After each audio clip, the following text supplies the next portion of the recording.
The slap landed in a government hallway, not in the apartment, not behind a closed door in a building where no one could hear it. In a public corridor in front of strangers, in a city Lillian had followed Caleb to 3 months ago because she had believed in the man who made the offer. That man had not survived the flight. The immigration building near Mapo was the kind of place you only entered when a country needed to make a decision about your status. Fluorescent light, cold recycled air. The specific exhaustion of people waiting on paperwork they could not control. Lillian had come here to correct a visa error.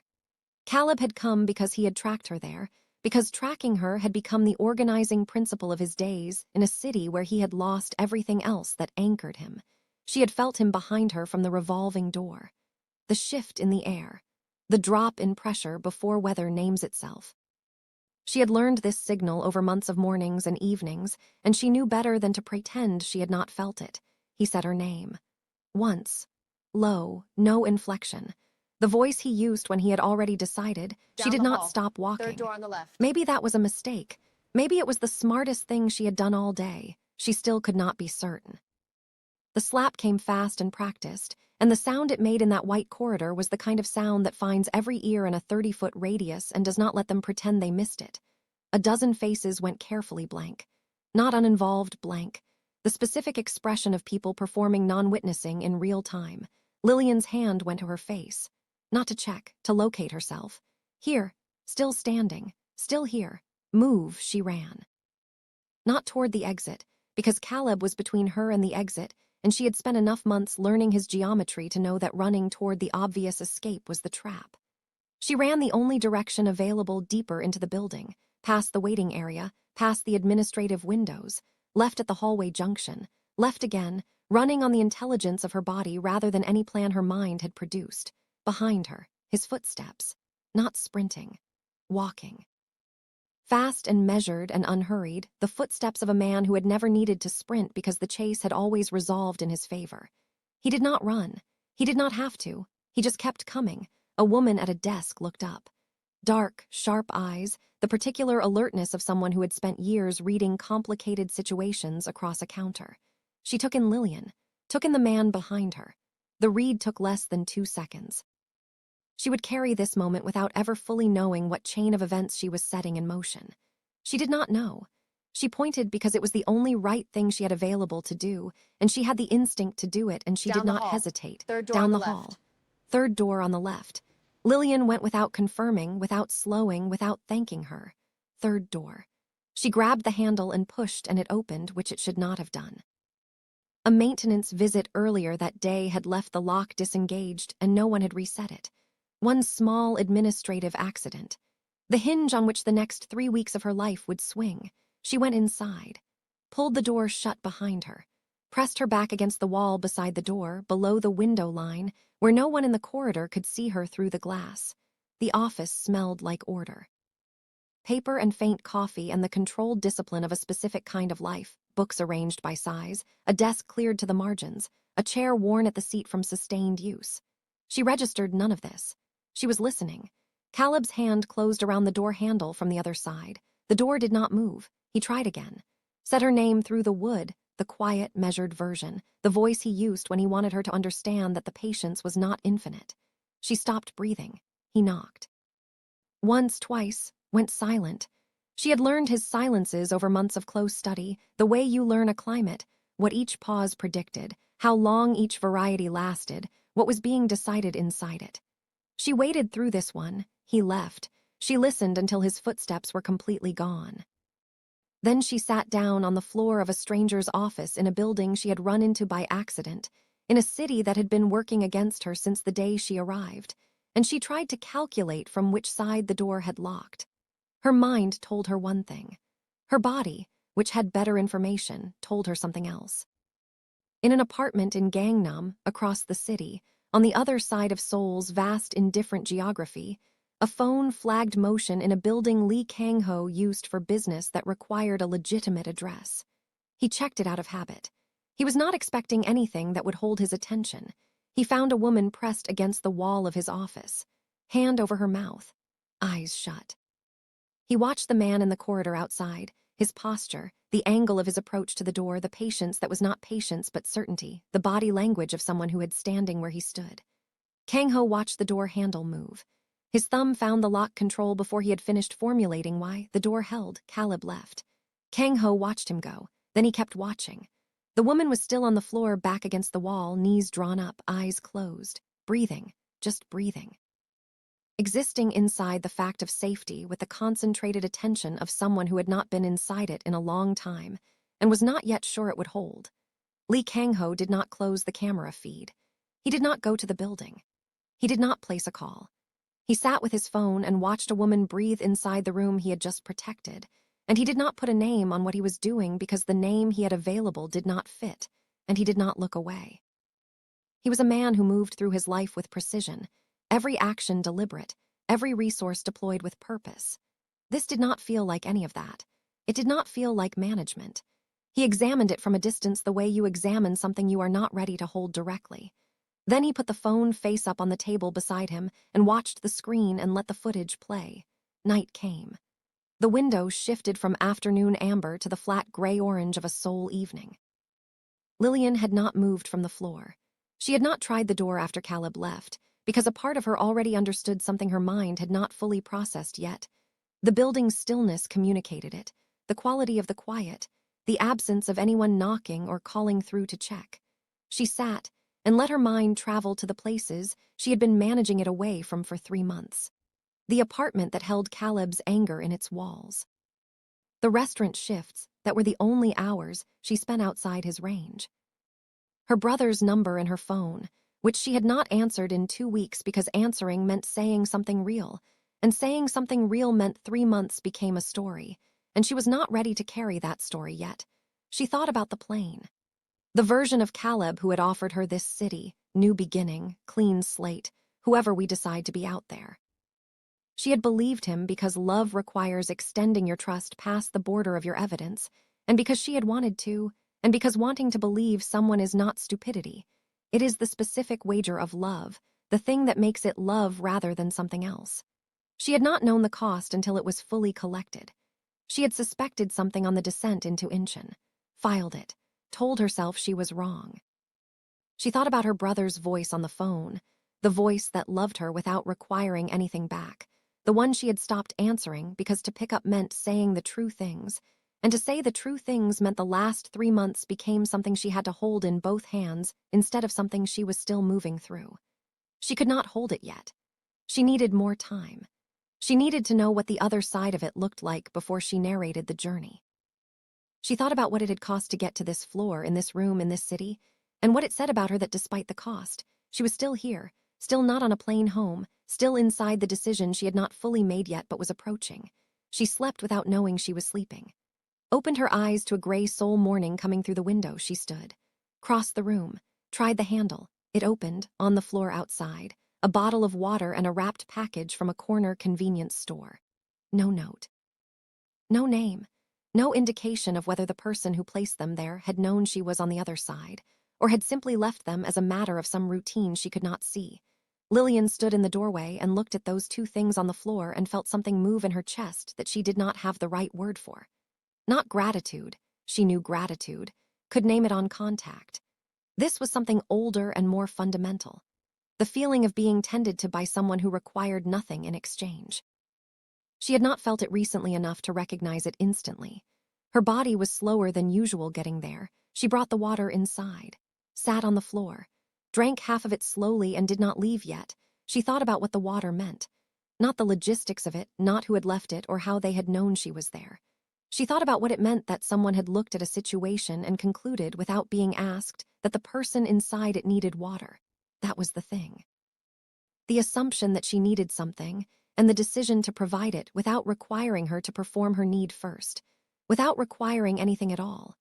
She had been performing her needs through the acceptable channels for 3 months, being fine, managing, figuring it out, and the water on the floor outside a locked door had asked nothing of her performance. It had simply been there. She sat with this for a long time. Then she finished the water and stood up and made the decision that had been forming since the night before without her acknowledging it. She was staying in Seoul. Not because she had a plan. Because leaving felt like Caleb winning, and she had decided, somewhere on that floor in the dark, that Caleb did not get to win. If you have ever been cared for by someone who required nothing in return, if you know what it feels like to be seen gently by a stranger when the person closest to you has become the source of the danger, you already understand why Lillian Harris stayed on that floor for another hour before she stood up and decided to remain in Seoul. If this story is finding you, if you have ever had to run before you had a destination, hit like, subscribe. What Lillian discovers next about the man who locked that door will not let you go. 3 weeks is not much time.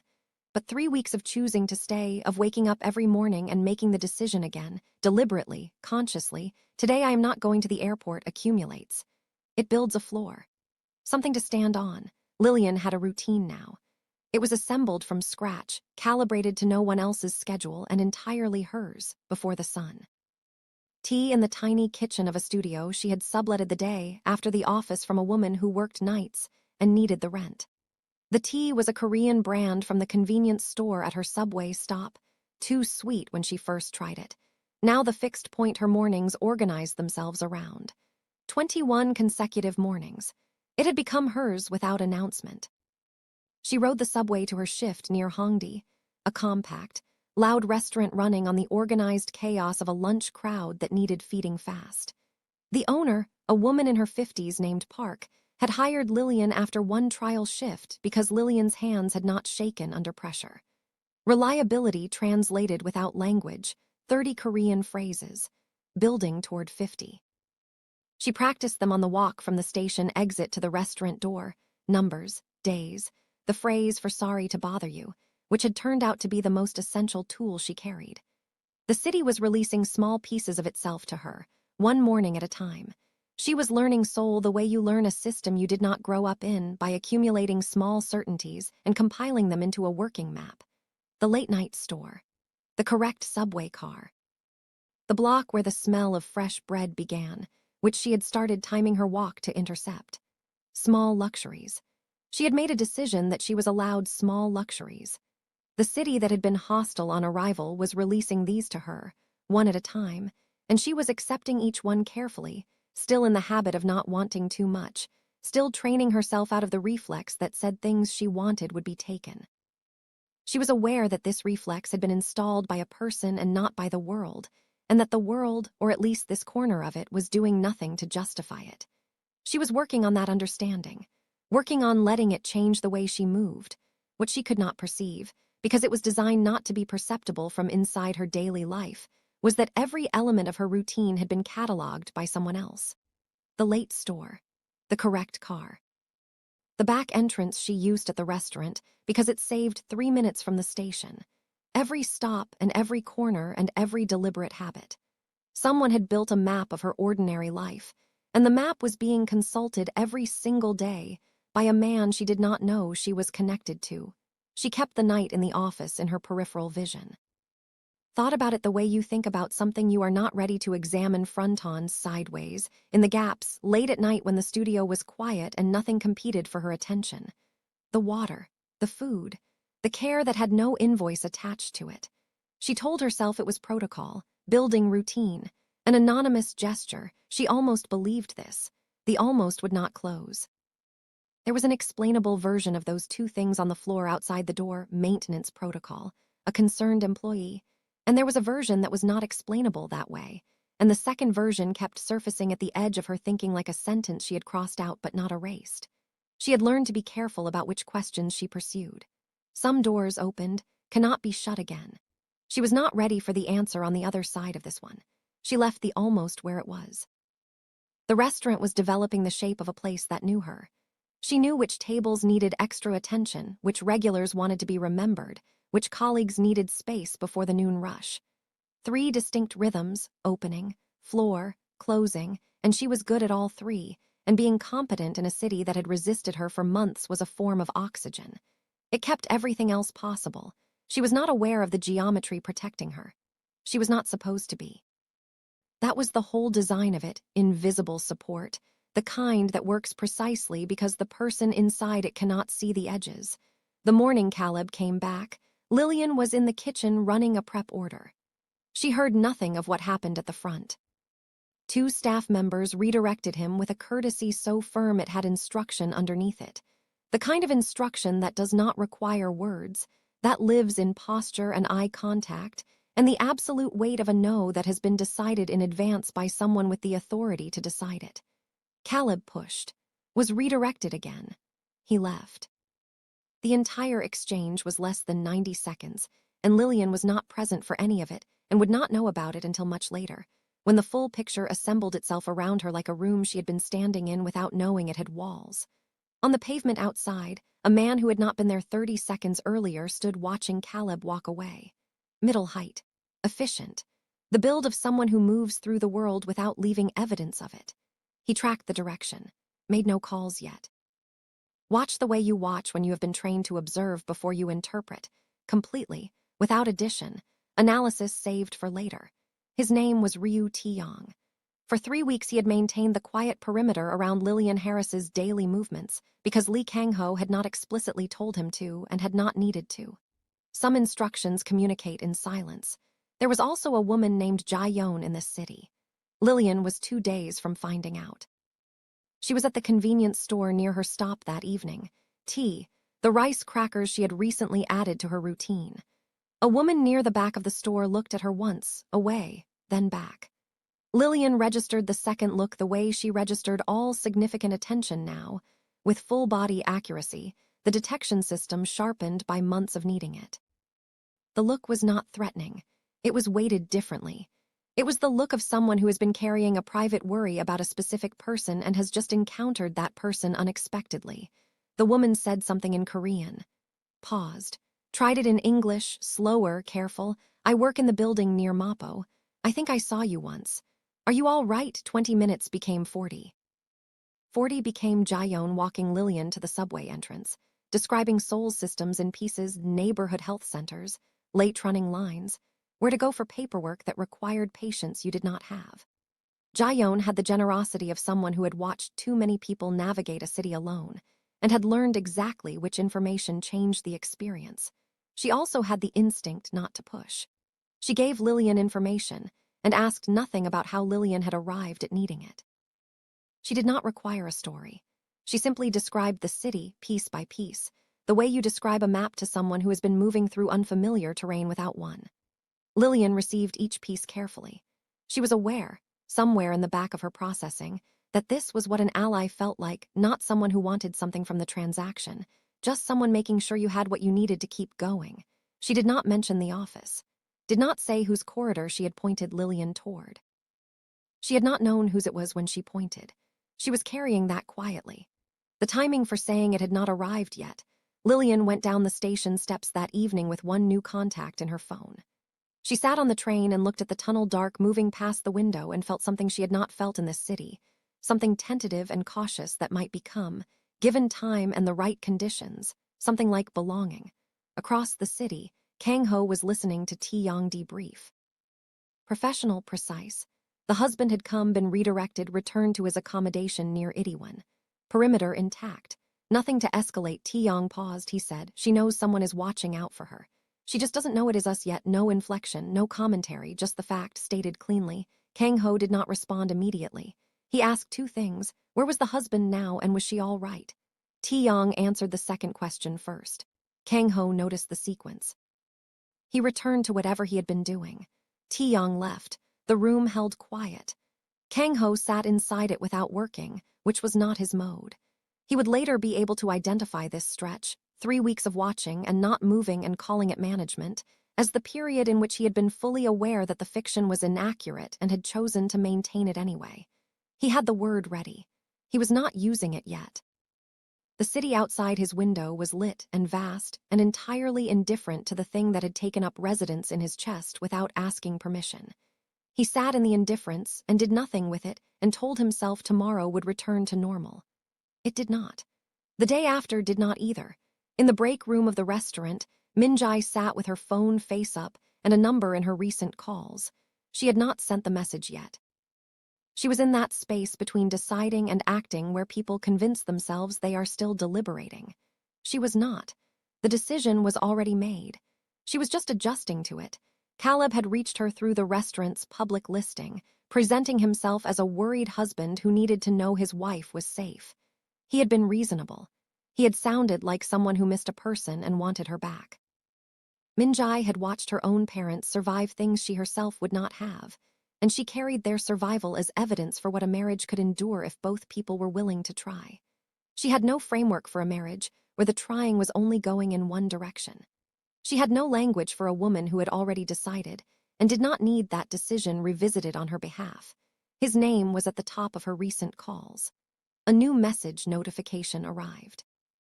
At the front of the restaurant, Lillian was finishing her last table before the shift ended. She did not know about the notification. She did not know about Min-jae's phone or the reasoning behind it, or the information that was about to move through a channel that Taeyong's network had never been told to watch. She knew only that the shift was almost done, and the tea she made every morning was waiting, and the studio was hers, and tomorrow she would practice her 31st phrase. What would you do if someone who smiled at you every day was about to hand your location to the person you had been running from? Drop your answer in the comments, because what Min-jae decides next, and what it costs both of them, is the moment this story cannot come back from. A perimeter only holds when it faces the right direction. That is the structural weakness of protection that works by reading threats from the outside. It watches the perimeter for what approaches from beyond the edge. It does not watch as carefully for what is already standing inside it. Caleb had not panicked. He had not made scenes or raised his voice or done anything that would have drawn the kind of attention that could be documented. He had been turned away from the restaurant twice, both times without incident, which meant he was not operating from impulse. He was operating from a plan, still in Seoul, still at the Itaewon accommodation, still drawing the map of her daily life through whatever access remained available to him. This was what made him genuinely dangerous, not the volatility, the patience, the controlled, methodical patience of a man who had decided that what he was doing was justified, and who had enough experience with the chase to know that patience was the only thing that separated him from the men who made mistakes. The access he found was inside the restaurant. Taeyong's network had never been told to watch it, because the threat had always been assumed to come from outside. Min-jae sent the message on a Tuesday. Not a call, a text, brief, the kind that feels smaller when you are composing it than it turns out to be. She gave him the shift schedule, the address, the detail about the back entrance off the alley. She added at the end that she hoped they worked things out. She closed her phone and told herself she had done something kind. Here is what you need to understand about Min-jae. She is not the villain of this story. She is the version of harm that arrives wearing love and means it. There are people in every story like Min-jae, and probably in every life, and the complicated truth about them is that your anger at them does not quite fit, because they genuinely believed every word of what they did. That is not an excuse. It is a specific category of damage that requires a specific kind of processing, slower than the kind you can do with a clear villain and harder and more honest. Caleb came on a Wednesday during the one window in the shift change that Taeyong had not yet closed. He had identified it across multiple visits. He had been patient enough to wait for it. He came through the front. He reached the floor. Lillian saw him first. This was the only version of the moment she could survive. Her seeing him before he locked eyes on her, her body moving before her mind issued the instruction, her hands already clearing the table and her feet redirecting toward the kitchen with the quiet efficiency of someone who had spent 3 months learning to be terrified and functional at the same time. Not calm. Functional. There is a difference, and the difference is what kept her moving. Calm is the absence of fear. Functional is fear at full volume with your hands still doing what they need to do. She had been working on functional for 93 days. She had gotten very good at it. She got to the kitchen door. Behind her, she heard her name, the leash voice, controlled and quiet, the one he used when he wanted her to feel the patience in it running out. She went through the door. Taeyong arrived in 4 minutes. Inside a body-reading threat at that level, 4 minutes is geological time. Lillian spent them standing in the kitchen with one hand pressed flat to the wall and her pulse in her throat, practicing the breathing she had taught herself in the office. 1 count in, 1 count out, oxygen measured like a scarce resource. Her pulse did not slow. It became something she could work around. Taeyong moved through the front with the authority of someone who communicates resolution before he says a word. He addressed Caleb in Korean. Caleb did not speak Korean. The language was never the point. The point was the way Taeyong occupied the room, the particular quality of his attention, what it implied about what was standing behind it. Caleb read the room correctly. He left without a scene, controlled, deliberate, the exit of a man who is still building rather than a man who has abandoned his plan. The most dangerous kind of exit. Lillian did not ask who had removed him. She washed her hands at the kitchen sink, watching the water run over them, and she thought, not today. Today it was not today. She returned to the floor. The shift was not over and the work was hers, and Caleb had taken enough. She was not giving him the shift. That evening, Kang-ho left his apartment. He could have sent Taeyong. He had sent Taeyong every time before now, and that had been the correct call, distance, management, the right instrument for the situation. But the breach had come from inside the perimeter, which meant something in the current approach was insufficient. The information had traveled through a channel that had not been monitored. That needed to be addressed. The distance was no longer doing its job. This was what he told himself on the walk to the station. It was accurate. It was also incomplete. He waited at the corner where her route passed, not positioned with any drama, not holding the weight of a man with an agenda. Standing the way someone stands when they have decided to stop maintaining a particular story about why they are doing what they are doing. She came around the corner and stopped. He was not what danger looked like. That was the first thing her nervous system processed. She had spent 3 months recalibrating, learning to read the architecture of threat in a body, the shoulder set, the angle of approach, the specific weight certain men carried when they wanted you to feel diminished. He had none of that signature. He was still, not performing stillness, genuinely still, the way a thing is still when it does not need to prove itself, he said. Lee Kang-ho. He named the building. He did not offer explanations for the door or the water or the restaurant staff. He said, I know what happened today at the restaurant. I know what has been happening. I want you to know that you are not invisible. She looked at him for a long time before saying anything. Everything she had recalibrated her instincts against over 3 months told her to register what she was looking at here, and what she registered was not the signal she had trained herself to recognize. Something else. Attentive. Careful, not threatening, she said, the door. In the building. That was you, no answer. Which was an answer, she said, the water outside, silence. She said, the restaurant staff, he said, yes.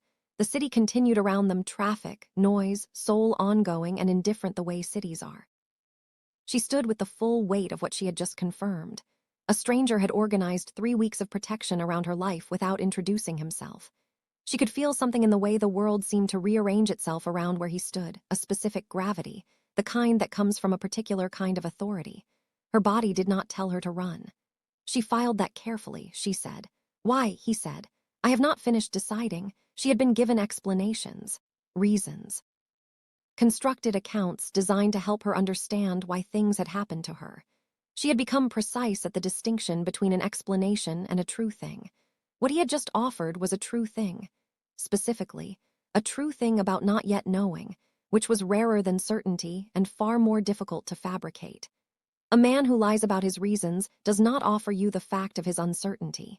He offers you the certainty instead. What this man had offered was the absence of a clean answer, and the absence was the most trustworthy thing she had heard in longer than she wanted to calculate. She walked to the station.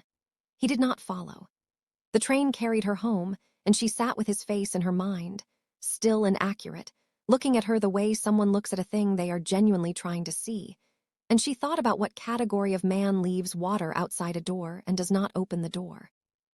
She thought about the fact that she had his name now, and the name was connected to the kind of authority that certain men in certain cities accumulate, and the connection between that authority and the gentleness of what had been left outside the door was something she could not yet reconcile.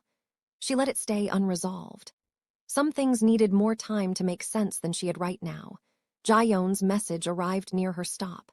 Did you get back okay? She wrote back. I need to ask you something. They met the next morning near Jaeyoon's office, coffee between them. Lillian described the building, the corridor, the night in the office. The man on the street corner the previous evening whose name was Lee Kang-ho. Jaeyoon went quiet in the way that means a thing has been waiting to be said and has just recognized its moment. She named the building carefully. Named Lee Kang-ho with the specific caution of someone who had grown up in a city where some names carried weight that needed to be acknowledged before they were spoken. She said, I did not know whose office it was when I pointed you there. I want you to know that before anything else. Lillian sat with the chain of it. The unlocked latch. The woman who pointed without knowing where she was pointing. The motion alert on a phone across the city. The button pressed before the reasoning was complete. Remove any single link and none of the rest follows. The improbability of the specific combination that had produced 3 weeks of safety for her was something she could not compute without a kind of vertigo setting in. She said, "He is dangerous." Ione said, "Yes." Then, but he did not use the door. Lillian turned that over for a long time. She had known men who used every opening a situation made available. She had married one, a man for whom access and entitlement occupied the same space, who could not perceive an available door without walking through it as a matter of principle. The specific restraint of someone who had every door open and had chosen none of them landed in her body as something she did not yet have a container for. She put it in the place, she kept the things she was not ready to examine directly. She would return to it. She was also aware, turning all of this over, that she had already known some version of the shape. The staff who turned Caleb away had not invented their authority on their own. The calm of her nightly route home had not been accidental.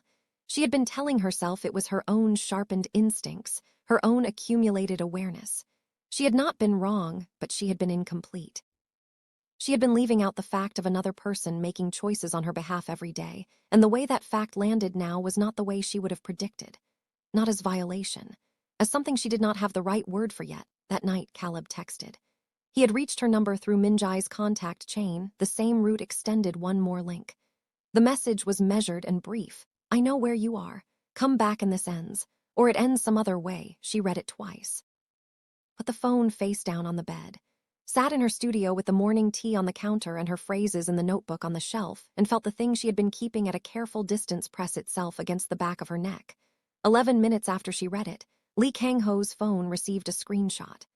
The chain had been Jae-yeon to Taeyong to Kang-ho. 11 minutes, end to end. He read it once. Once was sufficient. Kang-ho moved her before the message could become action. Not with urgency or visible apparatus. She was already at maximum load, and adding the weight of visible protection was not care. It was theater.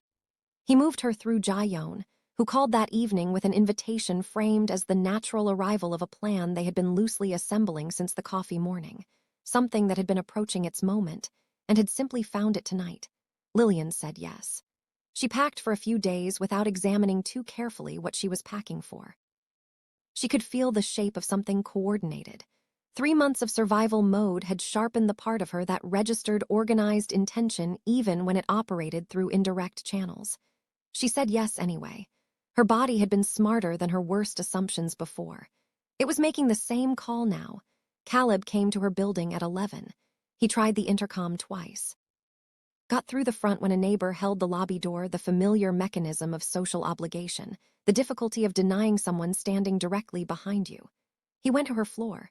Knocked, tried the handle empty. In the stairwell at the end of the hall, Taeyong watched Caleb work through his options.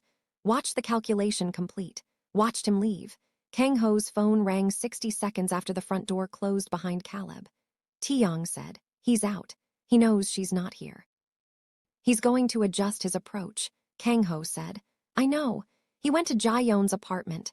Jae-yeon opened the door, said something brief, and moved toward her bedroom with the deliberateness of someone creating an absence so that other people can fill the space. Kang-ho came in. Lillian was on the couch with tea, sitting with the expression of someone who had known, in some form, that this moment was approaching. Who had been aware of its outline without being certain of its details. The way you can feel a conversation coming before the words have been decided. She said, "Sit down." He sat. The conversation that followed was not one either of them had a prepared version of. Lillian asked questions, and he answered them without redirection, which was not his default, which was not the way he moved through most conversations. He was a man who chose which doors to open and which to walk past, and tonight he opened every door she stood in front of. She asked about the door. He told her what the camera had shown. The husband at the entrance, her inside, the button, the decision moving faster than its rationale. He told her he had been examining that sequence for 3 weeks without arriving at an explanation that fully satisfied him. She listened without interrupting, which was not what he had been prepared for. He had been prepared for the anger, the demand for explanation at full volume, the reaction any reasonable person would have to learning they had been watched without consent. Instead, she listened. Let him finish. Then she asked the next question, and the one after that.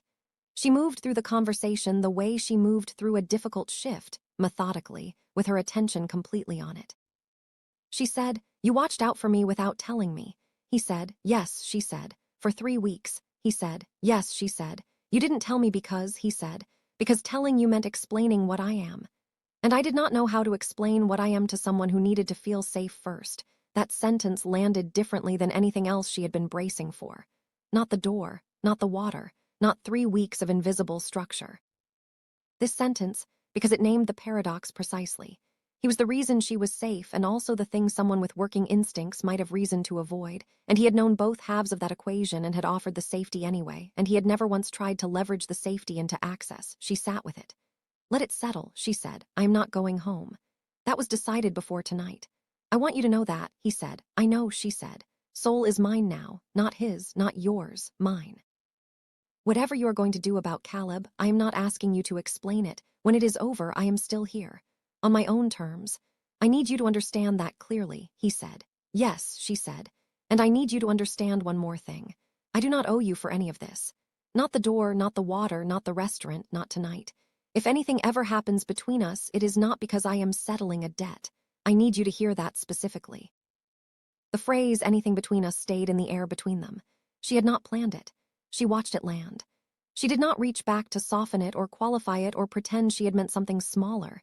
He looked at her the way he had looked at her through the camera feed, not trying to shape her into something useful, not trying to see the version of her that would be easiest, just trying to see her accurately. He said, "I know that too," she said. "Then we understand each other," he said. "Yes," she said. "Good." He said nothing, which was also yes, and a more complete version of it. What came after was not the silence she had lived inside for 3 months, not the silence that preceded something hitting, not silence weaponized into punishment. This was two people giving the true things they had just said room to exist without immediately classifying them. She looked at him across the table and worked to see him clearly rather than through the lens of everything she had been trained to expect. A man who had not explained himself to anyone in years, choosing to do it tonight because she asked. A man whose pattern over the last 3 weeks had not contained a single instance of the condition she had spent 3 months bracing for, the moment when protection converts into a claim, when the care becomes currency, when the thing offered as safety is revealed to have always been a transaction. The pattern was the proof. Words could be constructed. 3 weeks of consistent, uncollected behavior could not. He left when she asked him to. She sat on Jae-yeon's couch after the door closed and held what was in her chest, warm and complicated and frightening in a way that had nothing to do with danger, and let it stay unnamed, because real things do not require immediate vocabulary. She took out her phone, forwarded Caleb's message to Jae-yeon. 2 words, for documentation. Jae-yeon had it before 6 the next morning. 2 calls made by 7. The documentation was in the right hands by 9. The right hands in Seoul were sometimes formal, sometimes other, and here both, because Jae-yeon understood the city's overlapping systems, the places where official channels and unofficial ones touched and together produced results neither could achieve separately. She moved through these systems without ceremony and without explanation. She had grown up in this city. She understood which doors were which. Caleb's access was being closed. Not loudly. Not in a way that required Lillian to recount 3 months of damage to a panel with the authority to disbelieve her. Quietly. Completely. The way Kang-ho closed things, Taeyong reported the next morning, a genuine administrative irregularity in Caleb's paperwork, not invented, actually identified, the kind of gap that exists in complicated international situations and gets examined only when someone decides to examine it. He had options. None of them were Seoul. This was the shape of the consequence. No confrontation. No dramatic intervention generating a record that would require a different kind of explaining later. Just quiet leverage applied to the edges of available choices by someone who knew exactly which levers existed and what they were attached to. Caleb would leave believing he had made a practical decision under circumstances that had grown complicated. The full architecture of what had closed around him would not be visible from where he stood. By the time it could have mattered, the distance between him and Lillian Harris would already be irreversible. He would be elsewhere. Elsewhere was the whole point. Kang-ho took the report. Asked, "Does she know?" Taeyong said, "Not yet." Kang-ho said, "Don't wait, tell her. It is happening in her life. She should know it." Taeyong paused. 3 years working alongside Lee Kang-ho. Many instructions received. Not this particular kind. The kind organized entirely around what another person deserved to know about their own situation, with no strategic calculation visible underneath it. He said, "Yes. I will make sure Jaeyeon tells her." He stopped at the door.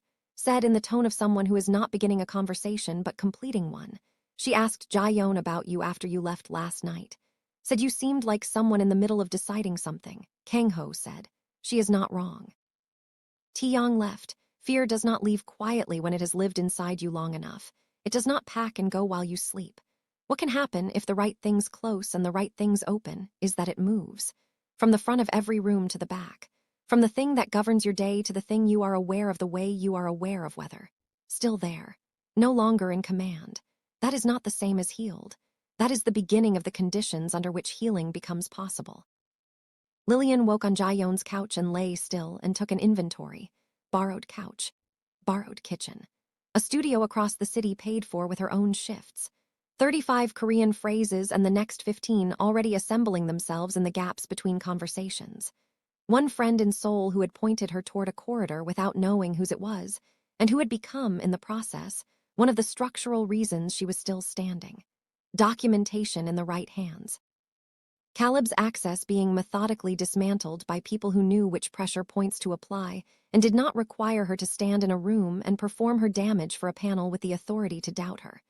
And somewhere in the city, close enough to feel, far enough away to be deliberate about the distance. A presence she did not yet have the correct word for, but whose shape she could already feel the outline of. She got up. Showered. Drank tea in someone else's kitchen in a city that was becoming hers one choice at a time. Jaeyeon came out of her bedroom at 7 with the particular expression of someone who has been carrying a disclosure and has determined that its moment has arrived. She sat down, wrapped her hands around her cup, said, "There is something I should have found a way to say before now. I have been waiting for the right moment, and I think this is it." She told it plainly. The desk. The day she looked up from her work and saw a woman running with a man close behind and made the fastest read she had available to her. She said, "I pointed you toward that corridor because it was the only direction I saw. I did not know whose office was at the end of it.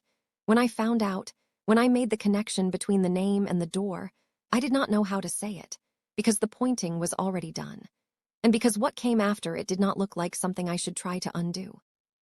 Lillian sat with the chain of it, the maintenance latch left disengaged, the finger pointing toward a corridor, the motion alert on a phone across the city.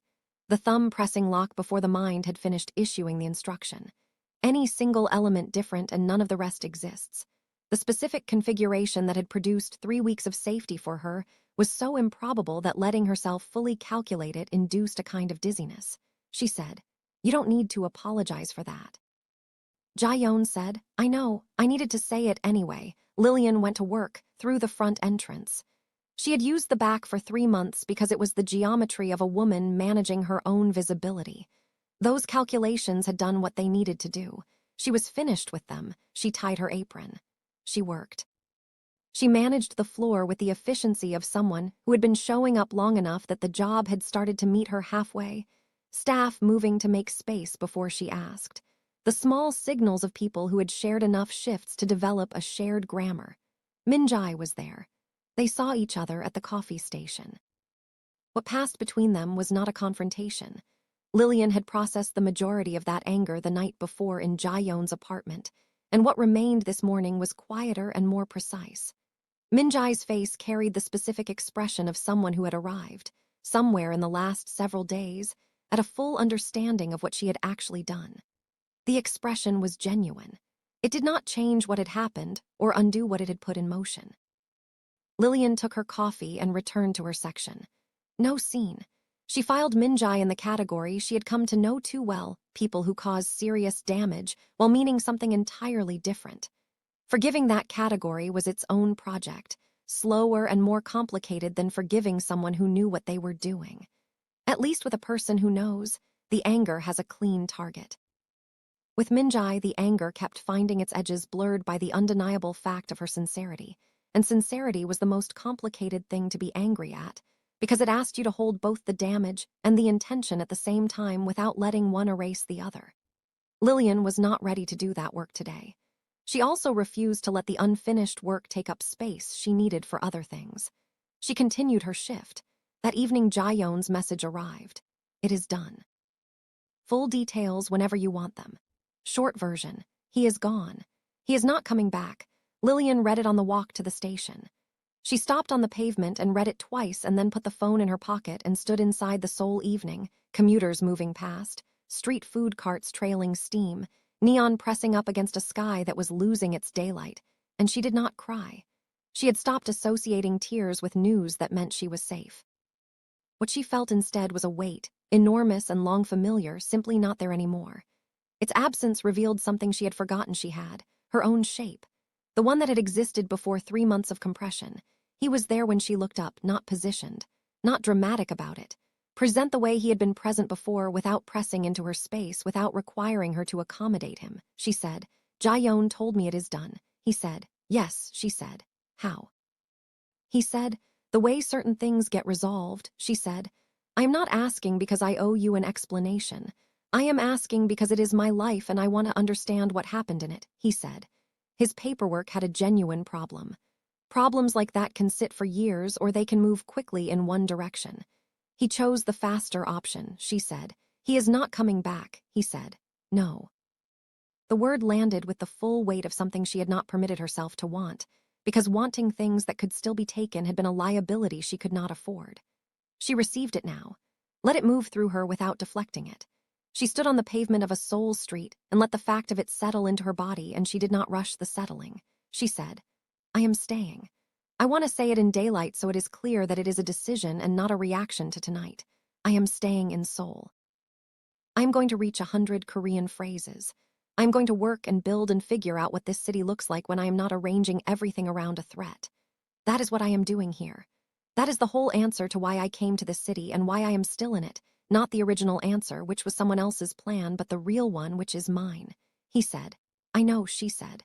"What are you doing?" She let the question be the size it was.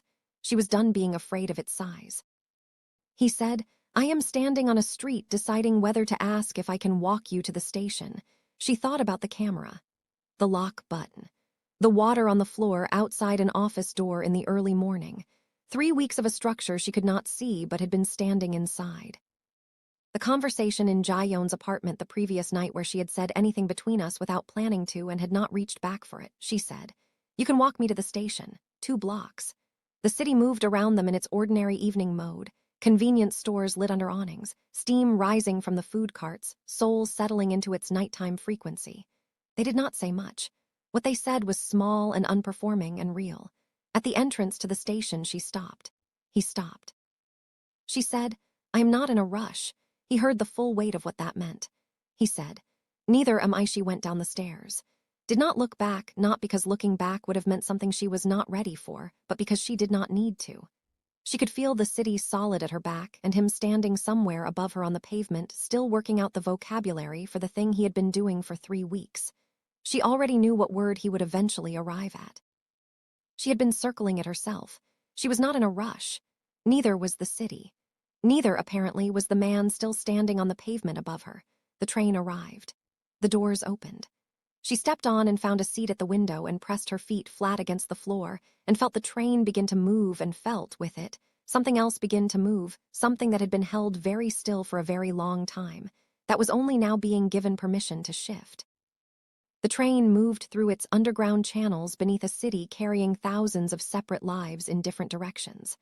Lillian Harris sat by the window and pressed her feet flat against the floor and felt the solidity of something real. 3 months ago, she had arrived in Seoul inside someone else's architecture, his plans, his rationale, his version of what starting over looked like. Tonight, she was going home through a city that was beginning, imperfectly and slowly and genuinely, to be shaped around her own. She thought about the woman who had boarded that plane, who had extended trust past the edge of her evidence, because love requires exactly that, the specific wager, the decision to believe in someone, and accept what that acceptance costs if the belief turns out to be wrong. That woman had not been naive. She had been given facts that contradicted everything she had invested, one at a time and then all at once, and she had adapted to each one. That was not failure. It was the difference between being broken by a thing and being changed by it. She had been changed. She was here. Both were true and neither canceled the other. She thought about that woman the way you think about a version of yourself you have moved past but do not want to forget because she had been real, and the love had been real. And real things deserve to be held honestly rather than discarded because they turned out to be insufficient. The woman on the plane was not a mistake. She was the beginning of a longer story, and the story was not finished, and the next chapter was going to be different. The wound was still present, would be for a long time yet. Healing does not follow the schedule we assign it in stories. It runs on its own time, circles back, surfaces in moments you thought you were past. She knew this. She was not going to pretend that Caleb leaving Seoul erased everything he had cost her. Some costs take years to finish paying, but she was standing. Her own feet, her own city.